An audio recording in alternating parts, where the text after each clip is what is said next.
2025 bakal jadi tahun penting untuk bukan sekadar hype, tapi dasar global mula menyokong. Hatta dah bersedia.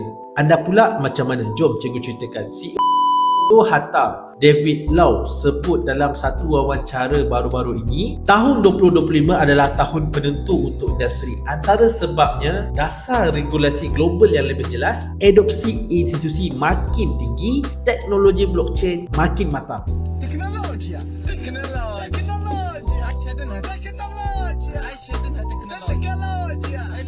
Dan Hatta sendiri dah susun strategi untuk sambut gelombang. Februari 2025, beberapa negara termasuk Amerika Syarikat, Korea Selatan dan UAE mula tetapkan regulasi jelas, bukan lagi sekadar grey area. Ini beri keyakinan kepada institusi besar dan pelabur. Hatta menyatakan secara terbuka mereka bullish terhadap pertumbuhan kripto. Sebab itulah mereka tambah senarai aset baru seperti DOT, Walcon atau upgrade apps untuk sokong fiat USD dalam MOR, peluas onboarding pengguna institusi dan SME. David Lau turut tekankan pentingnya pelabur gunakan strategi seperti DCA, Dollar Cost Average, long term mindset, jangan hanya trade short term. Beliau mahu pengguna Malaysia berilmu dan berdisiplin supaya dapat manfaat dari fasa next crypto cycle ini. Kalau tahun-tahun lepas anda hanya tengok dari 2025 ni adalah tahun untuk anda mulakan dengan strategi betul. Nak saya ajar cara buat DCA atau bina plan jangka panjang pelaburan digital? Follow cikgu, saya akan bimbing dari zero sampai faham.